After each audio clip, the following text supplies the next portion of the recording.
Welcome to an impromptu Reinventing the Tattoo Business conference call with special guest Jesse Smith. We've been chatting for about an hour, so some people might end up leaving if they have a hard out. But we've been talking about business, and we have went through most of our agenda items, but we wanted to beam this out to the public.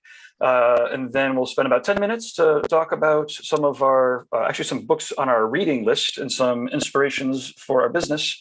And then we might grill Jesse with some Q&A. And if at the end of it, we're going to talk with Jesse specifically about his seminar and webinar that's happening at the BYOB. Hey, Damon, thanks for joining in. If you could turn your phone sideways, that'd be awesome. And it looks like this is going out on the YouTubes. We're still in Facebook jail. Guy's been doing figure drawing classes every Sunday with the people that are locked down in the South Pacific. And there have been private parts that got broadcast out on the Facebook, so they don't broadcast us out anymore. It didn't take long to recognize. Yeah, it was like immediate. It was like, boom, oh, okay. Of course, it took me like 2 days. I'm like, why isn't the streams going on Facebook again? And then it was like, oh, it said specifically you're not supposed to show dinglings. Okay. So the last topic on our agenda is reading lists. SJ was asking about it, and I have a pretty, well, not a pretty extensive one. I have one that I have, but let's maybe go around and everyone could talk about some of their again, basically any books that they've read or maybe podcasts. And this is something that it would either inform directly your business or potentially just your philosophy, because in some ways, you know, you take out your philosophy in your business, it seems. And yeah, well, let's, well, we want to start with you. Let's start with Lauren. And everybody can pass if they want to, because this is impromptu. Sure. I'm thinking on the spot here, and I could be totally off. I do read different books that are just mostly motivational. I share a lot with Ricardo Sturdivant. One book that changed my entire life was some writings by Napoleon Hill. Initially, one of the first books I read was Think and Grow Rich. I'm not necessarily overly concerned in monetary value, but it has a lot of good points on working with people who are in sync with you. Also, one of the quotes that I always liked was, with every disadvantage, therein lies the seed of advantage. So understanding failure and how it can help you move past that. It also has a really great, I mean, it's kind of long, but a lot of great checklists on things to take your own mental inventory, realizing your own value and chasing stuff. I highly recommend that book. You could listen to it as well. There's a lot of real world examples. That book in particular was written before the end of the Great Depression and kind of shaped, I guess, the mindset of people living in that time. So again, any writings by Napoleon Hill, I am attracted strongly to. So, yeah. There is a really cool app titled Lucid, Lucid, and it basically explains concepts in books through animated infographics in like very clear ways. It's pretty sick. Lucid is the app, and I think you can download some of it for free. Am I still cutting in and out? You were during the introduction, but I guess I don't hear it right now. Okay, perfect. I don't know if you moved your mic or what. I turned it on and off.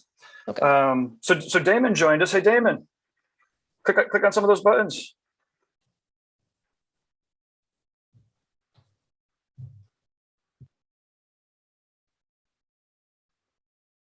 Well, maybe we'll go to, there you go. Hey, what do you have for books or podcasts or people to listen to that might help people enrich their lives?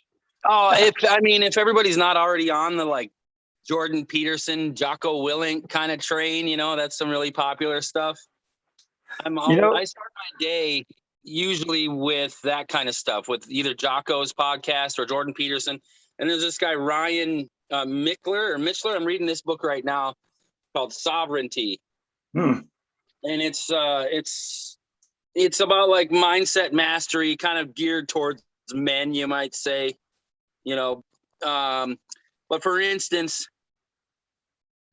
you know, this passage right here on mindset, making up your mind. The single greatest skill set you could learn when it comes to living with intention is to make decisions. Do you find that to be true or not? Or not? I have problems making decisions in my own life. So yeah, I start my day. I'm glad you guys are on this subject, and I wrote down the lucid thing already.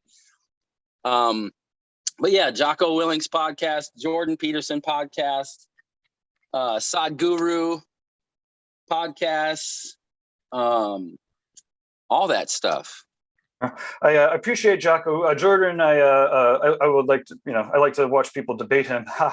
But Jocko is, it's fun to embrace some of that, military-ish mindset, right? Like I wake up pretty fucking early, and I like to get shit done and be efficient. And a lot of it's about focus, and obviously it's so easy to lose focus, when everything's, 15 seconds or less, like just, I'm sure we all have issues like going to our phone to do something, and then having like fucking 5 different things pop up ahead of the time. So by the time you get through 3 of them, you're like, no, I'm here to do something. Fuck those other 2 things. Wait, what am I here to do? And then I didn't do 3 things, like the special forces-ish mindset of focusing to make sure that the shit gets done is pretty awesome. And the other thing that I really appreciate about that mindset is, or one of the things I got from Jocko is, when you think you're done, you're only 40% of the way done. And so when they're running, or when they're doing their push-ups, or when they're fucking shooting, whatever it might be, when your body or when your mind's like, fuck this shit, I'm done, you're not even close to done. You're not even halfway to done, right? So it takes the discipline for the mind to get through that. And cool. So those are fun topics. Let's see. So Kyle, you've got how are you doing? So do you have anybody to share? The only thing off the top of my mind would be Duncan Trussell podcast. He talks a lot about mindfulness and spirituality, as well as he is a comedian, so it's just a lot of funny jokes and commentary in there as well. But I always enjoy listening every once in a while, just to get a kind of a nice little reset and help get some mindfulness back into my life a bit. Awesome. And then so let's see. So Jesse, do you want to go next, and then I'll end on this out with my slide full of shit tons of people. Sure. So back to what you were saying about the 40% thing, and your mind being 40%, done, but then your body is not. It's funny because I took a free diving course out in Hawaii, and it's kind of the same thing. Holding your breath, your brain says that you need oxygen way before you actually do. So I thought that was kind of a cool analogy next to that. But yeah, a lot of the stuff I listen to kind of the same what everybody else listens to. Jocko, and then Robert Greene. I've listened to his books often and over. I really like the one. I don't particularly like the 48 Laws of Power. It just seems very cold and very mean. But I like the Laws of Human Nature. That one just makes you feel like you're normal, and that's tough to feel in these days when every online looking not normal. So that's Robert Greene. Just seems like a super smart dude to me, and everything he says is stuff that I was thinking prior to even listening to what he was writing. And then I listen to Joe Rogan too. So I'm always interested in listening to him speak to people who are super intelligent. Sure. My wife was like, "You're still listening to him?" I'm like, I wasn't defending him necessarily before. I listened to lots of people that say all sorts of fucking weird shit. It's definitely weird. Yeah. Anyways, so let's see. So let me fire up. What was that? He pulls a lot of good information out of the guests he has, regardless of what you think about his opinions. When he's interviewing Jordan Peterson, other people, he's getting good information out of them. Absolutely. And again, part of what happens is when people disagree with somebody that has influence, then it opens up the conversation for that, right? There's more people talking about the shit that he's talking about because he's talking about it, right? Okay, so let me fire up my screen here. I think I could. Is my fucking mic still being wonky?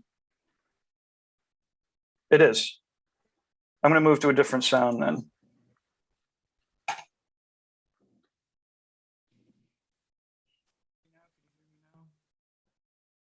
Now, can you hear me now? Can you hear me now? Testing. I'm back. Yeah. Okay. now we'll see if it works.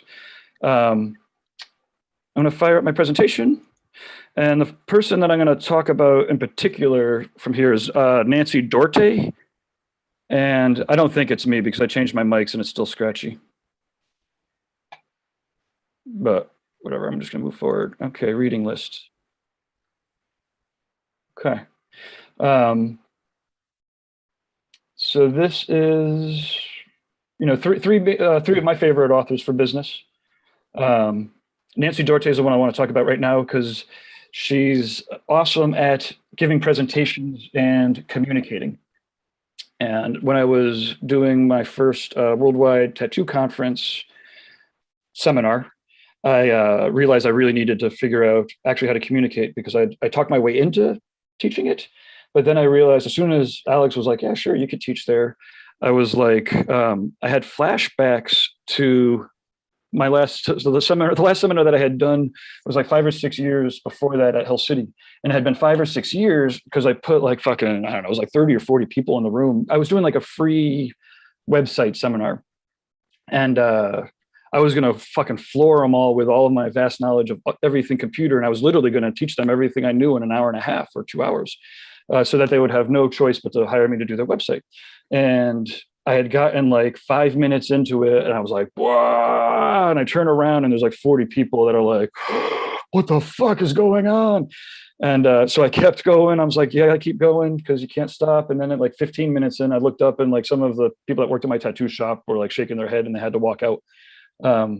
So then 5 years later, I'm like, oh my God, I talked my way into teaching at the worldwide conference and I don't want to have 200 people fucking shaking their heads and walking out.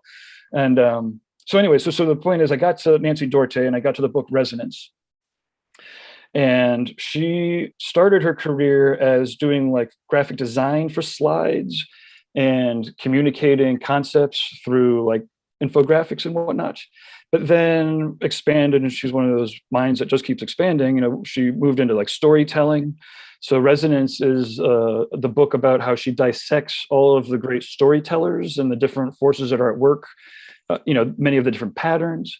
And it's great. You know, I learned how to communicate to, you know, both in presentations and it helps me communicate like on a video. And if you think I'm a disheveled mess now, like you should have got me before I did these communication books. Anyways, Nancy Dorte, she's out in San Francisco, awesome communicator, does great presentations. And yeah, hopefully someday we can afford to hire her business to help us communicate. The other people here, Patrick Lahoney, 5 Dysfunctions of a Team is amazing.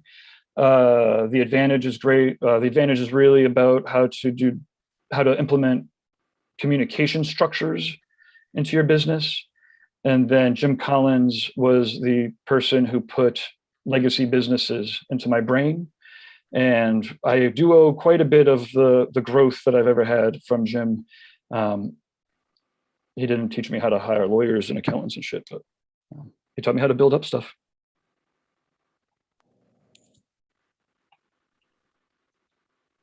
Okay. Gabe, quick question. Doesn't have to be quick. Can you describe like what went wrong? Like why did your presentation go south and why were people that, like you said, they were shaking their heads, well, like, no. oh yeah, no, I was like, so to properly allow the search engines to index each page accurately and precisely, the header tags need to be precisely labeled with your keywords. Now you only have to have 1 header tag per page. You need to have secondary tags that support the primary tag. Each of the links should be keywords that go to specific pages that contain. Yeah. That was like 30 seconds. Yeah. You know, and I was practiced. I was like, I literally taught everybody everything I knew in an hour and a half. I mean, I'm not saying I know a lot, but I know more than an hour and a half's worth of stuff. You know, I still sold some websites out there. It just wasn't quite so easy to a little spoonful of sugar with it, more conversational sort of delivery. Like I'm so against sales or anti-sales. Like sales is so antithetical to me. I should have just been like, I really make awesome websites that attract a lot of traffic. If you keep updating awesome pictures and accurately describe what they're going to do. We do all the hard work in the back end. People are just going to go to Google, search for Star Wars sleeve tattoo, find your tattoo. You'll make another $3,000 and be happy to pay me to do more work for you or whatever, you know.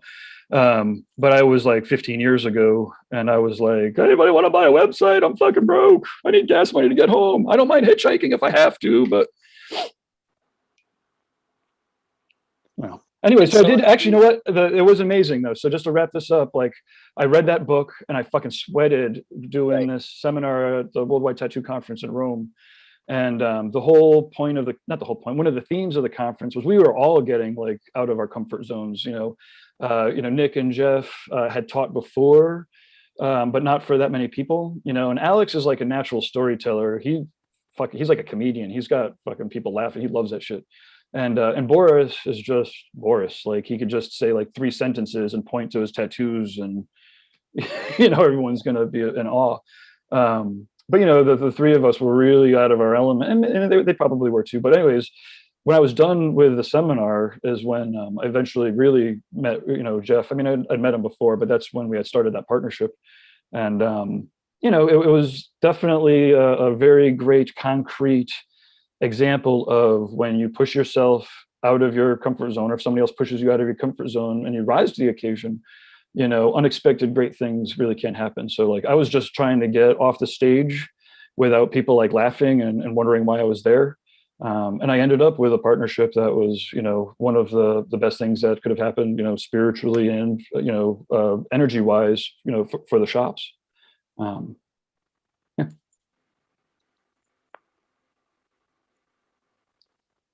One of the quotes I heard when I was in like an Elevate Summit or something, I think it was a Teachable Summit that I had shared with you last year, Gabe. Oh, yeah. But they were talking and kind of stressing the fact that when teaching, you don't have to be a mile ahead. Sometimes just a few steps ahead really resonates with your audience.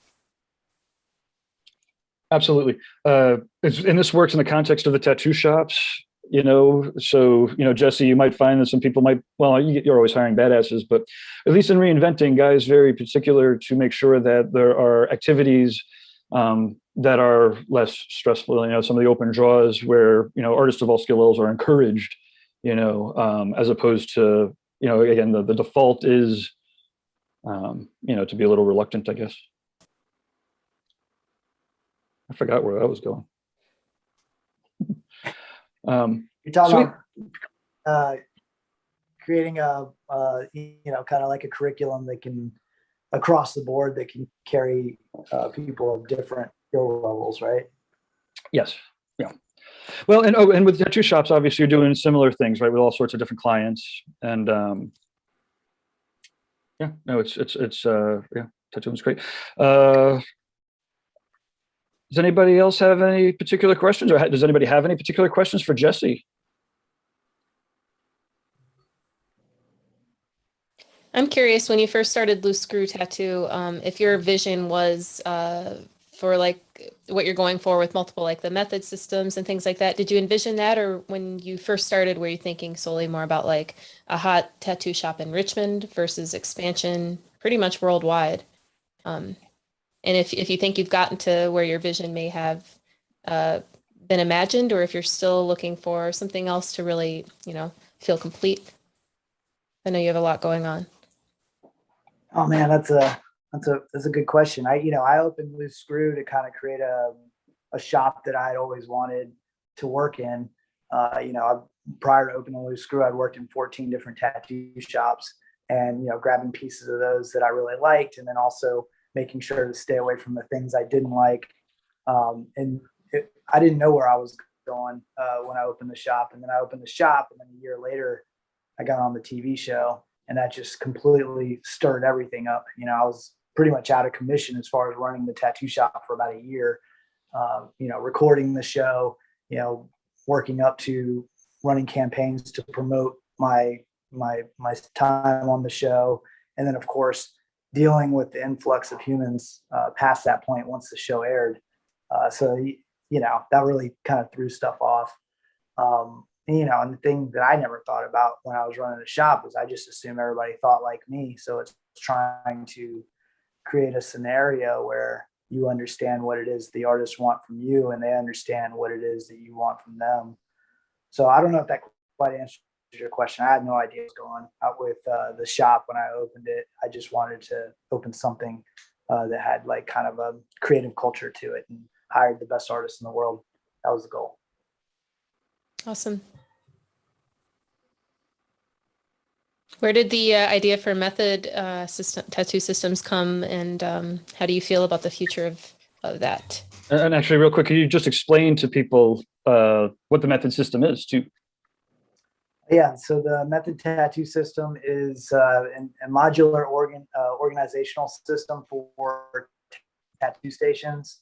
The thing it does a lot of things, but the main thing that it does that I think most people are attracted to is it holds all the bottles horizontally, so you can see the butts of them. And when you're picking colors, you don't have to sit there and get up on your shelf and kind of be picking up bottles trying to find colors. It's changed the way that I use color, just having it. But the idea came from this. I don't know if you guys know Clint. He was on the TV show with me. He passed away, I don't know, 4 years ago or so. But he sent me a DM one time on Instagram of this guy who was making these things on Instagram. His Instagram name Blood Rush, and he had inks. And when I saw it, I was like, wow, these are awesome. So I hit him up and I said, hey man, I'd like to get one of these ink racks from you. And I asked him what the price was, and he said they start off at $350 and they're custom. And the problem I started seeing with it is they were, if you bought a 1 ounce system, then and decided to move up to 2 ounce bottles or 4 ounce, whatever, you're stuck. So I had contacted him and said, hey man, I got an idea to create a modular system.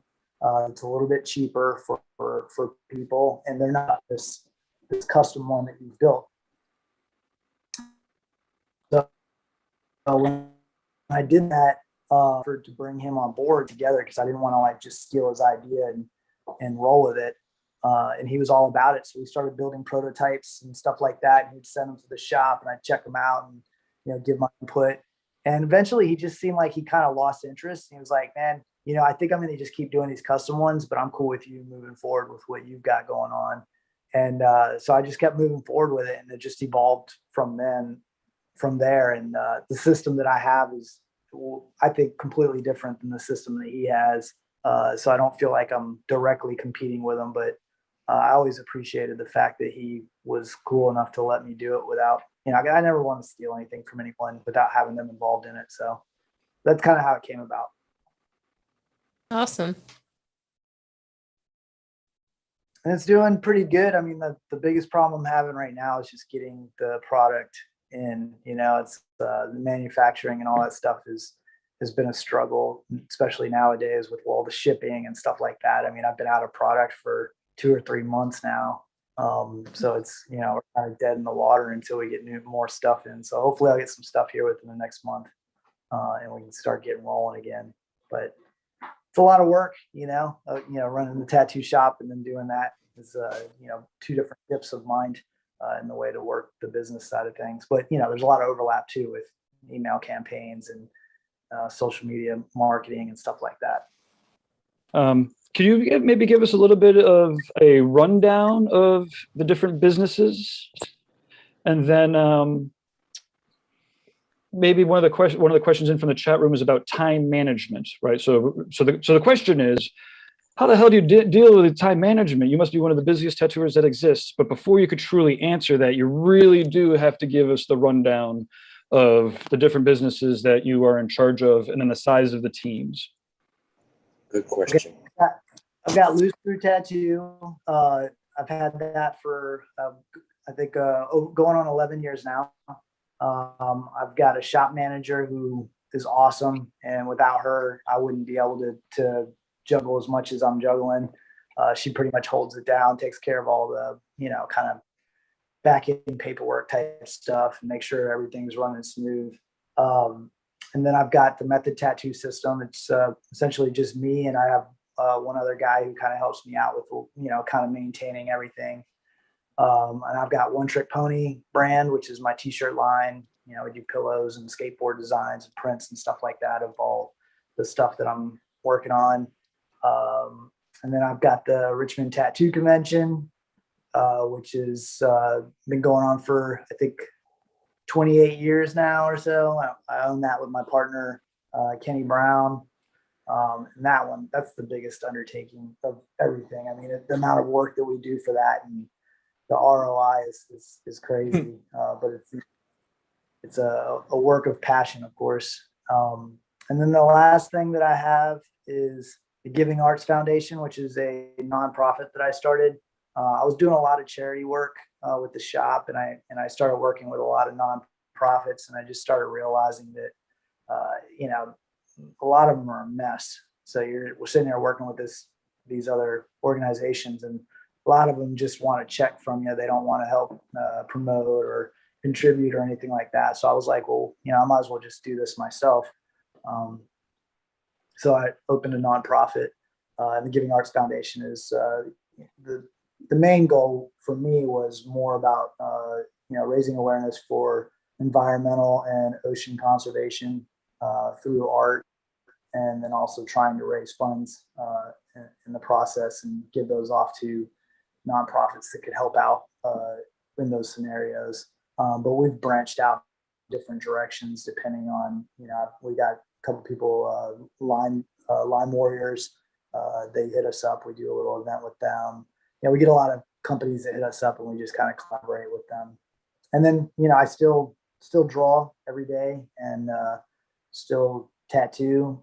So it's a lot of stuff, but honestly, it keeps it interesting, because if I was doing the same thing over and over, I'd get bored. And then, it's a pretty crazy list. Is there? Do you know how many people are across all of the teams, or? Honestly, I think it's probably like 4 or so, 5 maybe. Well, including with tattoo. Well, I guess the tattooers might be independent contractors. I guess I was imagining you must have 7 to 10 tattooers there, and. Oh yeah, so we have 10 tattooers total. We have 1 apprentice. We've got 2 receptionists. We have a shop manager. I have a merch manager, and I have a marketing manager.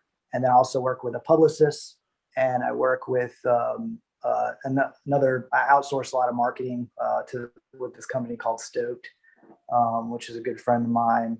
And they do a lot of, if we want to run an email campaign or something like that, they know how to do all the click per ratio stuff, and they're real smart with it. The times to drop things. They're doing your sequences and whatnot. I'm like, oh man, Jesse's got sequences. That's amazing. Yeah, they're good. I mean, honestly, I know that I could figure all that stuff out, but it just doesn't interest me. So I try to toss that off to people who that's what they do, actually enjoy it. Exactly. Let experts do the expert things. Now, accountants, lawyers, are those all contractors or in-house, or? So everyone who works in my shop, they're all employees. All the tattoo artists are employees. I moved everybody to employees so that I could do the medical and dental stuff. Honestly, it doesn't really change much for them. I think everybody assumes an employee, all of a sudden you're a slave or something like that. I mean, the only thing I require from them is just to show up to work on time, make sure that they're here for their clients and do good work. And then when they're done tattooing, if they want to leave, they're welcome to leave. So, and then taxes get taken out of their checks.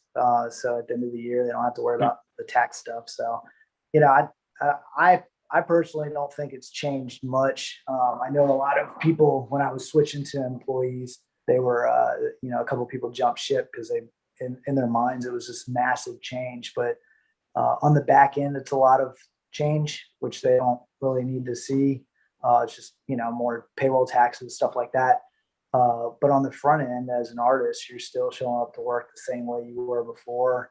The only major difference that I think any of them see is just taxes coming out of their paycheck. Instead of getting hit on it from the other end. It is amazing the level of anticipation, of dark anticipation, compared to the reality is really dramatic in that scenario. And it really is there's a lot of other businesses that work just fine, as employees. It's not the end of the world. And to your point, like sometimes it's easier that way. Now I also work with plenty of other shops that are rentals, and some of those shops they do work like that. The biggest thing that I always recommend business wise is making sure that you're compliant with the laws, because if you aren't, then eventually someone's coming to collect their taxes. And you just want to make sure that before you get audited, your accountant, your lawyer, or your human resources people. Do you have any human resources people that you outsource to, or like? Yeah, we actually I hired this company called Bambi. It's BAMBI, and they're our HR department. And they just they'll do our onboarding for us, our offboarding if we want them to. They also hold all our paperwork, make sure that we've got everything that we need for as long as we need to hold it.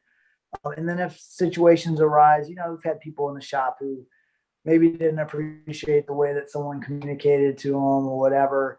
It makes them comfortable knowing that we have some sort of procedures in place to protect them. That's the biggest thing, is just trying to create an environment where everybody feels comfortable and safe and doesn't feel like they're getting picked on. And that's definitely something that I had to deal with coming up in the tattoo world. Was it's kind of an outlaw thing where if you're the new guy or you're the different person in the shop, then you have to sit there and deal with a bunch of people bullying you essentially in the shop you're at. So I try to create a situation where anybody can work here,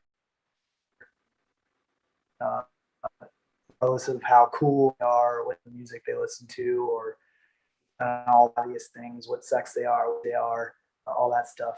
Just to me, I just want people to focus on the art and not have to focus on those things.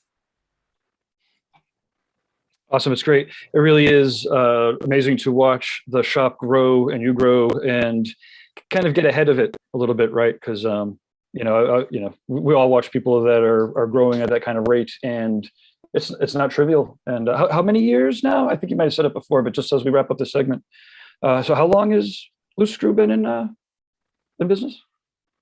So we're working on 11 years now, and so what was the year that it started? 2011. 2011. Cool. Awesome. And then, I owe a lot of what I do today to you as well, coming in and just kind of looking at everything and giving me suggestions. I mean, I still use the vital stat sheet. And I mean, I think if you saw the vital stat sheet now, you wouldn't be able to recognize it compared to what we created at the beginning. Oh, I know. We'll after we get another 10 members, we'll be paying you to come on and share it with us. Dude, it's pretty awesome. I love it. I mean, every week I meet with my shop manager and my merch manager, and we sit there and we look at how much stuff we've sold. We look at the patterns within the business. We look at my marketing manager fills out the vital stat sheet as well, so we can see how many hits each site's got.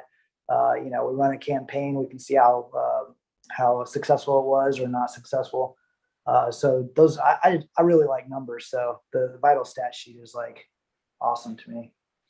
Yeah, it's fun. And the thing to really realize for people when they get either intimidated by it, like you can keep track of whatever stats you want, like we used to keep track. I mean, of course you have to keep track of the money, but like satisfied clients for me was always the great, statistic to keep track of. And like what kind of, what percentage of people actually give a shit about us to reply to that, right? So like 3/4 of the people replied with 5-star reviews, those would be some of the fun statistics. But no, like I said, I'm definitely I can't wait to check it out, because I am sure that you were able to take some of those documents and then run with them. And that's exactly kind of what they're meant to be, right? They're a little bit rough around the edges, but like every business is a little bit different. Like, so, you can't really finish them off. You kind of have to work with a specific entity, to finish those documents off. And but knowing your graphic design sense and how clear you want to be communicate. Like I said, I'm sure that those documents are not only perform better, but they look better, and they're clear to use and stuff. And so the people that are part of the business roundtable too, there are some of those sample documents that you can pilfer. They're not nearly as elaborate, but they do exist. And but yeah, so Jesse, is it time to shift over? Does anybody else have any last burning questions for Jesse before I shift gears? I do have Awesome. a burning question for Jesse. Jesse, how you doing? Good, man. It's a pleasure to be on here. I don't know who I'm talking to. I don't know if Damon Tesh, Humboldt County, Thanks. California, Who is shop this? owner, Second Sight Tattoo. Oh, hey, Dan. Good Hey. to meet you. Good to meet you, Jesse. My question is, do you have any advice for, a lot of us, I'm a shop owner, but I don't do it the way that you do it. I think you refer to it like as a pirate shop kind of a situation. I came up in the 90s. I came up at a biker shop in the 90s, and we didn't have any discussions about taxes or anything like that, but I know that kind of stuff holds you back as a shop and as a business owner, and like Gabe said, they're coming one day. But what kind of advice, or what are some steps that you did or that you might have in mind, like for a pirate shop to emerge into the world of real business? How do you break that cycle, even especially if it's deep rooted? I've tattooing over 20 years. So to start over at kind of scratch and make a real business is actually kind of a goal and something that kind of needs to happen. So do you have like a mentor program to get pirate shops out of that situation, or books or anything like that I should be checking out? Oh man, it's such a tough thing because, I think really with me, these are all things I wanted. I always wanted to have a tattoo shop that offered healthcare. I felt like it was super important. And when I opened Loose Screw, that was one of my goals. And in following that goal, I learned a lot about, just the law in general, as far as independent contractor versus employee and all that stuff. And just also the more I got, the more I wanted to protect what I had. So having these insurances and making sure I was doing everything properly, and reaching out to people like Gabe and reaching out to employment lawyers and I have an accountant, talking to them. The problem that I had, and I assume that everybody's going to have this problem, is the artists are super against all this stuff. So it's a slow transition. If you try to do it overnight, you're going to lose absolutely everybody in your shop, most likely. So I would say, if you're going to do it in small steps, and make sure that you communicate to everyone and fully understand what it is that you're doing to your shop and why, so you can communicate to them how it benefits them. But I opened my shop in 2011, and since then I've had 2 quasi exodus where I lost like 4 or 5 artists at a time. One time was, one of the guys in the shop was doing a bunch of shady shit on the background and stealing information, and he took a bunch of people with him. And the second time was when I turned everybody into employees. I lost, I think, 5 artists when I turned everybody to employees. So, it really, I think, started with just me wanting to create this fair scenario across the board, and sticking to it, because if I wasn't that interested in doing that, I probably wouldn't have, because I would have been afraid to lose those people. But then in the end, now anybody that works here, it's they know what's up, and they come for that. I got people that specifically come here because they want to work in an environment that offers healthcare, or we also do paid vacations. We pay for all the supplies, and then, honestly, you're not going to make as much money when you run a business like that. So it's hard. It's a hard step if that's a priority to you. But it's the long game. So I would say that my shop's more of a marathon runner, whereas a lot of the pirate shops are more of like sprinters. It's a matter of time before tangible tender is going to be obsolete, and everything's going to be through credit card or some sort of blockchain or something like that, and you're not going to be able to hide it as easily. I just want to point out that even pirate ships do have all hands on deck meetings, right? Like, so just because you're a pirate ship doesn't mean that you don't communicate. One might propose the most successful pirates were those who communicated with each other, well, so that when the shit hit the fan, they were together. Just one of the things I really love talking about with business and pirate ships, I suppose, just because I'm thinking about pirate ships and businesses, is it's really easy to, not maybe really easy, as complicated as it is to be the captain of a pirate ship when it's calm waters.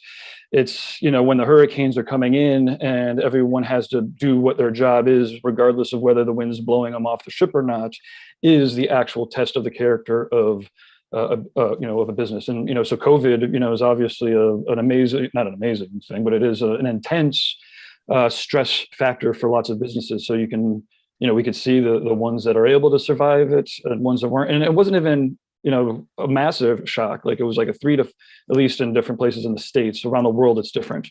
But it's weird, like there was like a 3-month freeze, we lost shops. And but then after that, it seems like the businesses didn't really go away, it just got displaced. That's not to say that there's anything wrong with the shops that went out of business. It's just a matter of, I guess, I don't know, it's crazy. It's what I'm ending with is communication is almost vital, no matter what your intentions are. Whether your intention is to have a rogue cooperative of renters, or a well-oiled tattoo shop that's gonna outlast its founders. Communication is really what makes us all leave the shop at the end of the day happy, or not. I think one thing, Damon, from my perspective and kind of knowing you a little bit, is taking small, simple steps. It is closing on the end of the year, and kind of meeting with everybody and figuring out the type of destination that you're all interested in. And maybe at the beginning of the year would be a great time to implement those. It goes beyond like having an advisor. I would always suggest a business advisor, so you aren't pressing your brain for some of those things, because you're always going to question, am I doing this right? Am I doing this wrong? Because, you're the leader of a pack. But yeah, finding out your destination and where you want to go is crucial. Otherwise, you're going to just end up in the rocks. If you want to be like right on the books, or if you want to have the right email structure, or being more present online, find out what your crew wants and talk together about the ways that the small steps you can take to implement that. That's some really good advice. Thank you for that, Lauren. Yeah. Also, a side note, it's really just me and like one other cat who's like hardly ever fucking here. So that's kind of another, it's sort of another unique challenge is like for me is I do have room for more people, and like where the hell I'm going to find them and make a different and better situation for everybody, or just scratch it and go somewhere else and start something else. Like I'm in a tough spot. Well, it's definitely, I'm not in it, so clearly it's tough, but it is also the opportunity. I mean, of all of the things that we've been talking about, really, it's easy for Jesse to say, there was 2 exoduses, but the reality is when you have 5 fucking people leaving to open up across the street, or for whatever reason, that shit sucks, right? And ultimately, it was on Jesse, it was on me when it happened to me. Like, I shifted, or we shifted the company culture or the spirit of the company, while it was already rolling. Now, I feel like it's fair, the world changes, whenever anybody's like, this isn't the way that it was 5 years ago. I'm like, yeah, the world ain't the same as it was 5 years ago. I don't have to tell you, shit changes. You have to change with it. Otherwise it's going to change without you, and, but, oh, I lost it. Anyways, this is definitely a great conversation. I'm very happy to take it for it. Sorry. I was just going to say, I think you're in a great position. If you and the other guy you got working at your shop are both on board, it should be a relatively easy transition versus trying to transition 10 artists, because it's just inevitable that 1 or 2 or 3 or 4, or in my case 5, don't want to work at a shop that's creates employees. So I would definitely jump as quick as possible. And I think just it creates a scenario where if down the road you want to sell your shop, or buy a house, or all that stuff, you're kind of helping create a foundation for yourself and for everybody in your shop to be able to do that, because they're part of society. And I think that, as a younger artist, of course you want to be a rebel and all that stuff, but when you get older and you have kids, you kind of want to make sure you got some stability, not just for yourself, but also for your family, I'll just add to that. Longevity is like part of the spirit of tattooing, right? Like that's like one of those values and forces that's like in complete alignment with, the business and the art, So it's like when people are trying to use excuses, they're artists, they're fleeting, they're going to bounce from shop to shop or shop. It's like, well, but tattooing is supposed to be about longevity, right? So it's like we're supposed to have long attention spans and stay places for long periods. We're not supposed to. Again, there's a wide variety of ways to do it. I suppose to Lauren's point and Jesse's point, like just being clear about it, is what's necessary. And to Damon, to your situation, you have an opportunity now to be crystal clear about, well, again, you're setting yourself up for the last run. Like you got 2 more runs in you, right? You're not getting any younger. Right. And, No, I was going to say, and on the topic of this longevity, all of us here, I'm sure, have already are, veterans, have been at this over 20 years, close to 25. And I think there's and a lot of us started right around the same time. Of course, there was a huge boom, obviously, in the 90s. Hundreds of thousands of people like myself having the same ideas. And we're all starting to approach literal 50 some years old. And it's like, do I want to be, a pirate tattooer with no paper trail still when I'm 55? Like, that doesn't sound like super attractive to me at all. And that's only 10 years. Right. Fuck, that's like nearly here. I'm late, man, for sure. Cool. Well, obviously we could have this conversation forever, but we're not going to, because we do this once a month and we're supposed to be leaving people wanting more. Let's shift it. I'm going to hit off everybody's mic, so you're welcome to stay on, but I'm going to ask Jesse specifically about, everyone's already muted, I think. So Jesse, we almost completely hijacked the conversation. Do you want to tell us a little bit about what you I'll clip this here. So Jesse, we're very excited to have you at the Paradise BYOB. You're presenting an in-person seminar that we're beaming out as a webinar. And I don't know, maybe you could let us know a little bit about what people could expect and how people could prepare themselves. Yeah, so my seminar is kind of a 3-part seminar. I've got the first part is more about my artistic journey, where I came from, what's inspired me, how I've gotten to where I am today. The second part is about my creative process. Basically run through, the ideation phase, so how to come up with ideas, and then the sketching phase, the thumbnail phase, so how to take those ideas and visualize them. And then moving into the sketching phase, and then of course the color phase. So I'll pretty much run you through A to B on how I kind of do things. And then the last one is on color theory. Starts off pretty basic, just kind of breaking down the color wheel, how that works, but then it starts getting into more about the pigments that we use and where they come from. Light fast. I did some light fast testing on some of them, and the stuff that I learned in the process, and then kind of where I am today with my colors and what colors I use. I'm down to 5 colors now, and I mix off of those 5 colors, and the reason why I chose to do that versus getting all the premixes. And then within that, I'm always interested in talking to anyone about anything that they want to talk about. So it's not like we're set on just discussing those things. If anyone wanted to talk about business or how to start a t-shirt line or any of that type of stuff, I'm always down to talk about anything. Awesome. And then you are also offering for a modest fee some portfolio critiques, some personal portfolio critiques.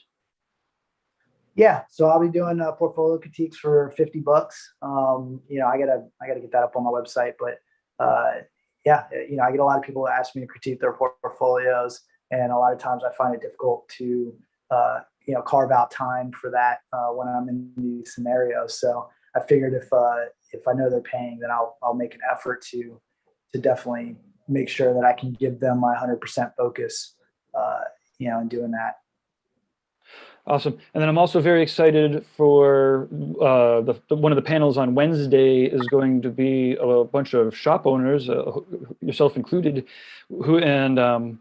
as opposed to just doing the portfolio critiques, which, you know, some might be included, it'll be more like a full-on career critique, right? So, you know, you're always hiring, and so that's something that's worth mentioning, that if you're digging what Jesse's saying and you want to try out Richmond, you know, he's got a busy shop that is awesome. But so it'll be like being interviewed by you and 3 other awesome shop owners, with questions being typical interview questions, and then those artists that are brave enough to get grilled by 3 or 4 people will get real good concrete advice on how to, again, not only maybe tattoo better, but, you know, show up to work on time, be more polite, you know, learn how to speak in complete sentence. I don't know, whatever it is it might be that the people are looking for when they're hiring people. Yeah, you were saying something like a quasi Shark Tank type situation where. Or like the hot spot, like, so Shark Tanks, you're looking for investment, right? So it's almost like it's like the right attitude, or that's the sense that I'm trying to come up with. But it's not like anybody's investing. Although, you know, if the tattooers are great, you know, and they pass the test, they might end up with a gig somewhere awesome. For sure. Yeah, I'm excited. It's gonna be fun, and you know, just remind everybody that the dates are the 4th through the 6th of October. Is that right? Yeah, it's October 3rd to the 6th is the full event. And your seminar is on the 6th. It's one of the first seminars on Wednesday, and it is available both in person and also the webinar version. So if you go to, if you pass the link, what link do people go to sign up? Jesse Smith Tattoos? You just go to my website, tattoos.com, and then you go into the store and it'll say seminars. You just click that. The only one that's available right now is the Calm Within the Chaos, and that's the one that's that I'm teaching. Awesome. And then I'll send you a link for the virtual version if people want to beam in. That's if you go to courses.reinventingthetattoo.com, you can find the link there. Awesome. Well, yeah, thanks. Also, my buddy Nick Mitchell, one of the artists that work here as well, is amazing caricature artist. Probably one of my favorite caricature artists in the entire world.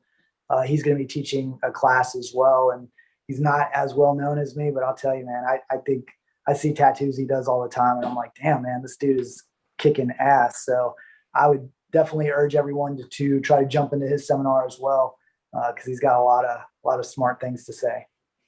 Oh, absolutely. Yeah, his work is stellar. There was a question in the chat room about whether the seminars are going to be available after the fact.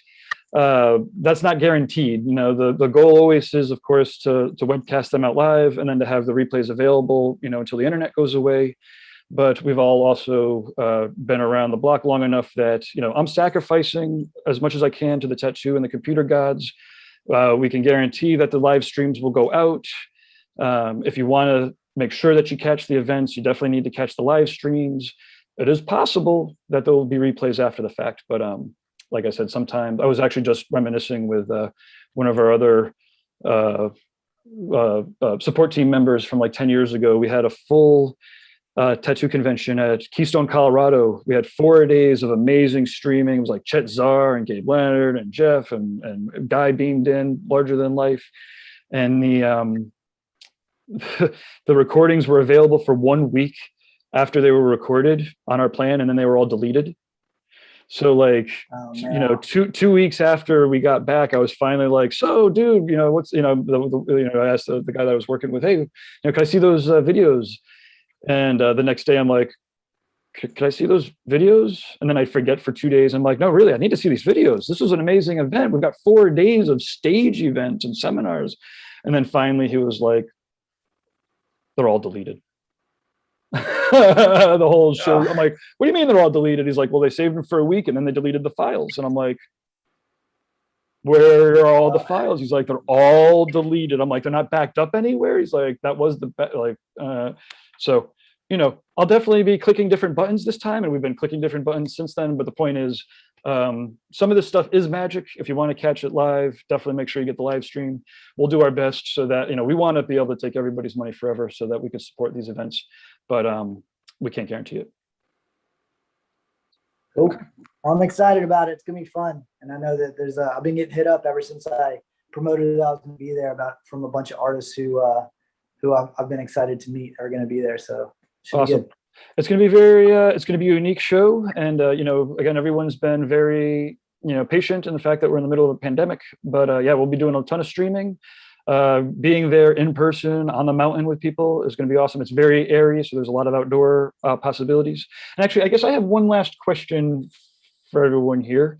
I basically could set the seminar rooms, the normal layout is, a 5-minute walk from like where the main stage would be to where the seminar room is. I'm thinking that because the show, so I'm wondering if I should move that room closer or not. And I really like the idea that, there's a 5-minute walk, 10-minute walk to clear your head. It's also great that it's outdoors. But I do have the option of moving some of the rooms closer to each other. So I guess the question is, would it be worth moving rooms closer to each other so that it just, I don't know, so that it seems like everybody's in more of the same areas? Or do you think it's cool to just keep them apart? I think together, closest together as possible, just simply if for whatever reason there's a person who's like last minute, Just runs right across there. Okay. You'd be like, yeah, right over there, and just point in that direction versus, anytime you put an extra barrier between point A and point B, you're going to lose a couple people. So. Well, that's the beauty. That is true. That is true. The beauty of Jimmy Peak is there's nowhere else to go. But to your point, sometimes we have lost a couple people because they're, walking around in circles. So, okay, well, there we go. Now we have it. Well, I've got my floor plan all settled, and yeah, we'll catch up. We'll catch up in the future. So let's do one last round of sign-offs. We'll give it a 1 minute or less. We'll go Damon, SJ, Kyle. Gigi wants to hop on audio, and then we'll end with you, Jesse. Thanks for having me, guys. Thanks for answering the questions. Jesse, got some stuff to think about. Lauren, for sure, got some stuff written down for the reading list. And yeah, I think you guys are right. I'm at a good position to start fresh and maybe get things going a little bit more legit. Thanks again, guys. SJ, Awesome. you're up. Thank you so much for all of the wonderful input and the great conversation. I definitely wrote down a lot of the book recommendations, and I just wish you all the best. Thank you. Awesome. And how can people find you? I am on Instagram at AZ_SJ, but SJ is spelled ESJAY since SJ was already taken. And then I'm also on like TikTok, Facebook under similar names. Awesome. Thank you. Kyle, you're up. Yeah, just thank you for all the great info and definitely a lot of stuff to think about and that I can include in all my stuff going forward from here. So just thank you. Awesome. And I'm excited to see the recap with some of the notes that we could post up underneath the video. Thank you very much. Jesse, sorry, Gigi, do you want to sign off? Yeah, of course. Thank you so much for all the information. I loved everything you guys had to say. Jesse, thank you for talking about your experience, especially with your business and how you're operating it. That was very informational. If you guys want to take a follow, I'm on Instagram and on Facebook, ggomez_inks. And I look forward to speaking to you guys again in the future. Thank you. Okay, Jesse. Yeah, thanks for having me. I mean, I wasn't really sure what to expect when I came in here, and I've learned a lot as well. So I appreciate you guys chiming in and helping me out. And if you want to catch me, you can catch me at jessesmithtattoos.com or at Jesse Smith Tattoos on all the social media outlets. Awesome. Well, thanks again for everybody for beaming in. And again, when we're doing new things, it's always takes courageous people to jump in without actually knowing, because there's really no way to actually explain to people what's happening if it's new. Well, I guess I take that back. There are ways, but I'm not very good at it. Anyways, so this is the Reinventing the Tattoo Business conference call. It is available or live for all the Reinventing the Tattoo business course members. And then sometimes we open it up. Again, this last hour we did for the public. And yeah, if you're interested, then check out courses.reinventingthetattoo.com if you want to improve your art or your business. And awesome. The BYOB, if you're still here, go to paradisebyob.com. It is an in-person show that's happening October 3rd to the 6th in 2021. It is also a virtual show, so you can beam in from wherever. And the intention is, and if Sean has his way and he's sacrificing enough, that we'll have the recordings up, until the internet goes away or humanity does, whichever comes first. Okay.